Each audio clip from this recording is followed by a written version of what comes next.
Shalom Bracha, and welcome once again to our study of the mitzvot as part of Parasha Study Plus, a division of Tanakh study. My name is Rabbi Ikey Tawil. This week's Parasha is Parashat Vayeshev, and we have a special mitzvah, two mitzvot actually, in Parashat Vayeshev, and it's in a story of Yehuda and Tamar, which for many people, unfortunately, is the road less traveled. Not many of us learned it in elementary school, tza'arenu, but it's a very important story in the Tanakh, and it carries with it the two mitzvot of Yibum and, by extension, Halitza. So let's get right down to it. In this week's Parasha, Bereshit, Lamed Het, the ones that we're quoting here are Pesukim Gimel through Het, we are introduced to Yehuda, one of the Shvatim, and Yehuda has a wife, and from that wife he bears three children. Their names are Ayer, Onan, and Shelah. Ayer is the oldest, Onan is the younger brother, and considerably younger is Shelah. Now, the Pesukim say, Vayikach Yehuda isha le'ayer bechoro, ushma Tamar. Yehuda is involved in getting a wife for his son Ayer, and her name is Tamar. Vahi Ayer bechor Yehuda ra be'anei Adonai, vayimitehu Adonai. Ayer was evil in the eyes of Hashem, and God killed him. Vayomer Yehuda le'Onan. So then Yehuda tells Onan, Bo el eshet achicha veyabem ota vehakem zera le'achicha.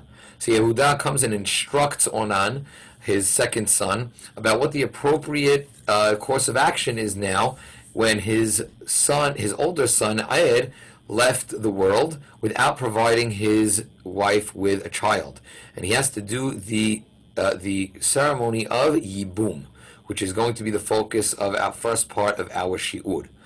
And the reason is actually in this week's parasha, as it says, which we'll analyze further. Vehakem zera leachicha. You will provide offspring or progeny to your brother.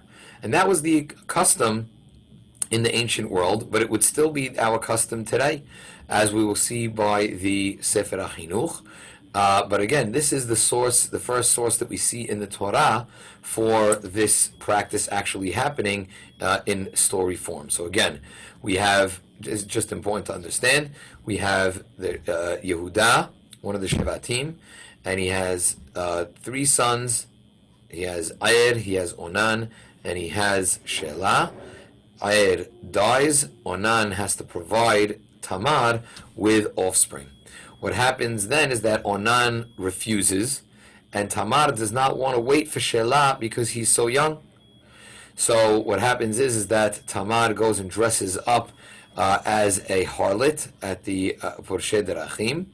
And again, the Gemara says that maybe because she was so sanua in the house of Yehuda did not recognize her. Yehuda,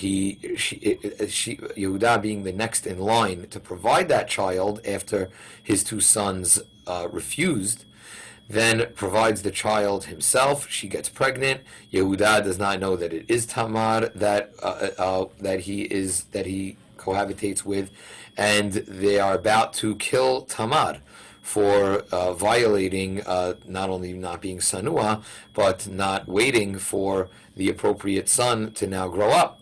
And then Tamar is able to provide signs, a staff and a cloak, a satchel, that Yehuda paid her for the services. And now Yehuda realizes, wow, she was a sadeket, she really did it only for the good, and I was wrong, and her life is spared. So again, that's the story, and now let's see how it connects to our mitzvah. In Sefer HaChinuch, mitzvah Taktsah, Taf Kov Sadi Het, 598, he talks about the mitzvah of Yibum. Mitzvah Yibum, shnitztava mi shemet achiv velo hiniach banim.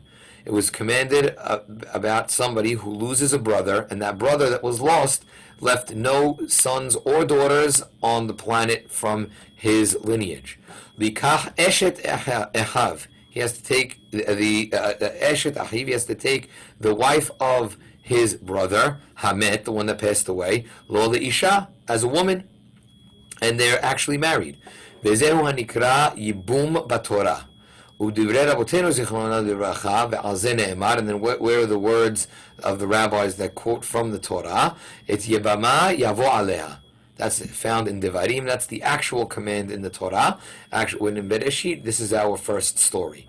So again, the brother who loses a brother, bar minan, he needs to marry his sister-in-law and provide her with a child. Sefer HaChinuch continues in Mitzvah Taktzach and explains what's the shoresh, what's the root of this mitzvah. And he very poetically explains, and we'll read it in English together. It is from the roots of the commandment. Since the woman that a man marries, behold, she is like one of his limbs. Once the woman and the man get married, she is now part of his body. As so does nature necessitate, because of the story of the first father, as one of his ribs was taken from it, did God build a woman. So meaning, just like in the story of Adam and Hava, we see that women came from men. And since this man died with no sons, that there should be a portion from him for his memory and to fill his place in the world in the service of his Creator. And also there is no memory of him in the physical world besides this woman, who is again bone and tissue of flesh of his flesh. And so it's from the kindness of God to him to establish seed from her for him, the brother. So it's as if there's now a living part of the deceased brother is now going to come together in half from his brother, the deceased's brother that is now alive, and his wife that is still a part of his flesh and blood. And through the merit of having a son, now there'll be somebody from his flesh and blood to be able to serve Hashem. That's the idea of Yibum. So you're taking a piece of the woman that he leaves behind, a piece of the brother that he leaves behind, and now it'll create a soul that counts as coming from him. Let's go over just some of again, Masechet Yevamot is one of the most difficult Masechtot in all of Shas, and it's very long. So we're not going to be able to cover everything about the mitzvah, but I just gave you some highlights that people would be interested in about the mitzvah of Yibum. So some of these dinim. So firstly, Yibum only applies to either a full brother or a half brother from the father. So that's a very important thing. We're going to get to it in Halitza. It's the same thing, and that's number one. Number two, ben shahayita ishto shel achiv mina nisuin or afilu mina erusin. A person must do Yibum whether or not the brother who passed away was engaged or married. Now we mean really engaged. In the times of the Talmud, they actually gave the coin, said Harei at Mekudeshet li. That happened the year before the chuppah. So at either stage, whether they were erusin or which is just betrothed, engaged, and then the brother died without kids, or they had the actual marriage, the nisuin, and it died without kids, that it still applies. That can be found also, just by way, if you're looking at the slides, Sefer HaChinuch almost copies the laws verbatim from the Rambam in Hilchot Yibum. So I put the quotes of the Rambam over here. Next to halacha is that to which it says that when it comes to Yibum and Halitza, they are only called achim. It's only achim from the father, which we mentioned, either half or full. Let's say a person has multiple wives, and the person passes away. The brother passed away, but he has two wives. So you do not take both wives as a woman. You only take one. You only take one, and when you do, and if you were to opt to do halitza, which we'll talk about, then you also only do it to one, and it covers all of the other wives. So, because again, that when we hearken back to the shortish of the mitzvah, we understand your job is to just put a soul on this earth that has from the physical flesh of the person who was deceased. You as the brother, you're half the flesh.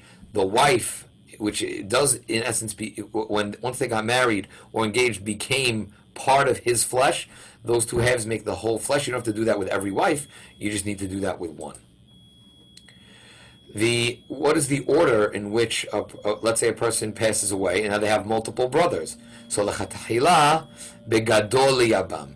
You have to go in age order. You start with the oldest brother, and then you move down if he refuses or won't do it. So then it goes all the way down to the youngest of the brothers. In the same vein, ve'en yecholin lachaletz ki im la'achat. You could also only do halitza la'achat. That would also start with the oldest brother. Now, what happens once that person does halitza? We'll get to later on, but we need to understand that there are consequences for doing halitza, and we will get to that right now. What is halitza? Halitza is once if a person refuses to do the mitzvah of Yibum. They don't feel comfortable taking on the wife of their ex, their sister-in-law. The wife disagrees with it. It's going to cause shalom bayit issues. It's not going to be pleasant. So then there is a mitzvah to perform the ritual of halitza. Halitza is done. We're going to go through the exact process now. It's choletzet leyabam na'alo me'al raglo. The sister-in-law takes off the shoe of the brother who is refusing to do Yibum. And this actually also has a source in the Torah. V'haletza na'alo me'al raglo. The woman who would have been married to him, she is the one that's taking the shoe off of the brother that is refusing. She removes the shoe from his foot. Now, what's the shortish of this mitzvah? Because the ceremony seems a bit odd. So what she's showing is that it's really a two-part ceremony. Part one is showing that she was fit to be a servant or a partner to him.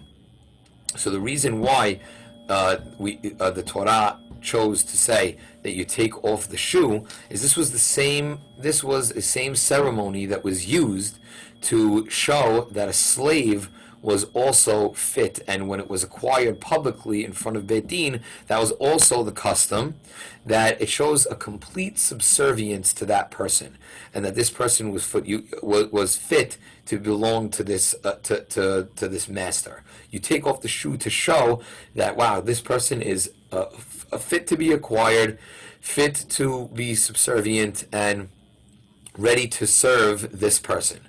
So first she takes off the shoe to show that she was fit to be his wife in this case, and to receive a child from him. And then part number two is that she goes out from under him after she removes the shoe, and she spits in his face. Spits right in front. The Lashon actually says in front of his face, and according to the interpretations, she is spitting now in his face. Why? That shows the opposite of the subjugation. That the subjugation is now no longer. The fact that she said, the fact that he rejected this woman who was completely willing, she was fit, and it's really his problem. Now, if somebody was the spitting in someone's face is the exact opposite procedure of removing one's shoe. Removing one's shoe, showing that she's fit to be under him and that he could be the master, if you will, by being her husband. And now, when you spit in the face, it shows that now she is no longer subjugated to him, and now she is allowed, as Sefer closes and says, "V'tinaseh lekol mi shetirtza." Right, whoever she wants to marry, she now has the ability to marry, and she's no longer locked in to making sure that she will have to provide a child for the deceased person, the brother of this man that refused to do Yibum, and therefore opted to do Halitza. What's interesting here is that when we talk about the seder of Halitza, there is a process. You have to take 3 witnesses and even up to 10, which is what you can, in order to publicize this. Kedel firsume milta, Sefer HaChinuch says, quoting the Gemara, and to understand that this is, by the way, everybody come look, this person refused to do this. They actually chant. They say Bet Halitza Na'al, Bet Halitza Na'al. They chant and they say, "This is the guy that had the shoe removed. This is again, something that it's a little bit disgraceful, even though it's a mitzvah, but to do the halitza, it's only once that person rejected to do the yibum. Now, what are just practically, you take a shoe that is either all leather, primarily, or if a place that it doesn't use leather, then you can use just a regular shoe made of other things. And it has to be tied tight, but not too tight that he can't get it off, and not too big, the shoe, that it slides right off. There has to be, why? Because it has to be a nice fit where the woman can actually pull it off and look like she's serving him and doing something. If he can get the shoe off because it's too big just by itself, then that's not the correct halacha. She then ties the shoe to his leg, makes at least 2 knots, and the leg cannot be covered with something. The shoe has to have direct contact with the leg in order so that it is not what we call me'al de me'al. It can't be on something else. You need to also make sure that it has to be on the right, we're taking off the right shoe. V'im halatz bismol halitzato psula. If he does it with the left side, then his halitza is invalid. And after he does the shnei ksharim, like we said, she then unties the shoe and then removes it. After that, Beit Din again calls out in Lashon HaKodesh, man yebameh ad la abba yebameh. This one came and they refused to do yibum. And once she is materet all of the ritzuot, she unties all of the strings without any help of the abam at all. She's the one that has to take it off again to show that subjugation. And what is he doing the entire time? He's standing close to the kotel, and he is digging his foot firmly into the ground so that there's balance, and that he shows that this is something that she is doing for him. She, lachatechila, needs to take off the shoe with her right hand. If she did it with the left hand, it would possibly be okay, but lachatechila, it should be done with the right hand. After she spits in her face, keda'amarava, slichin dinei lemachzer raka ki nafik bepuma dibama uba'ena demater raka lehadeh apeh diyabam. Right, again, the judges need to actually see the spit come out of his mouth, and they need to see that it reaches the face. It needs to reach the face of the husband. They need to actually see that. That's something that they are looking for. And similarly, as we said, sham halutza na'al hana'al shalosh pa'amim. They say this is the one that this is the unshoed one. They say it 3 times, again, also in front of the Beit Din. Finally, just some final halachot. The person who does the halitza, right, just so that now, what is her status? Let's say there was 2 brothers, one brother died, and now this brother does halitza. So there's a klalo shel davar, harehi keishto shegaresha. This man is now the brother. Now he cannot. Once he decides to do the halitza, it's like a divorced woman to him, and now he cannot bring her back and remarry, and then other people that are close to her, he cannot marry those people either. Any of the shniim, any of the secondary laws, which again is beyond the scope, secondary arayot, which is beyond the scope of this video. But again, bottom line, what we need to know is when you do halitza to a woman, that she now becomes like a divorced wife to that person. As we mentioned, again, halitza, it's the same thing. It's only if there's a half brother from the mother only, then that person does not have to do yibum or halitza, and we're up to the halitza part. And then after that, there's also a get halitza that needs to be written. That's part of the process. After you do the shoe and the spitting, there is a get halitza. Similar to, I didn't mention this before, but when a person does yibum, there is a contract that is signed which is called a ma'amar. It's not like a ketubah, because Again, unlike with regular kiddushin, where a woman is acquired in three ways: money, the contract, and cohabitation. With Yibum, it's only cohabitation, but they do write a ma'amar in order to talk about the severity of it, and that he does have to take care of her while providing this child. That's it for us this week. Hope you enjoyed. Again, just remember, in this week's parasha, take a look at the story of Yehuda and Tamar, where Yibum does take center stage. And as always, be mindful of those mitzvot, and we will see you next week.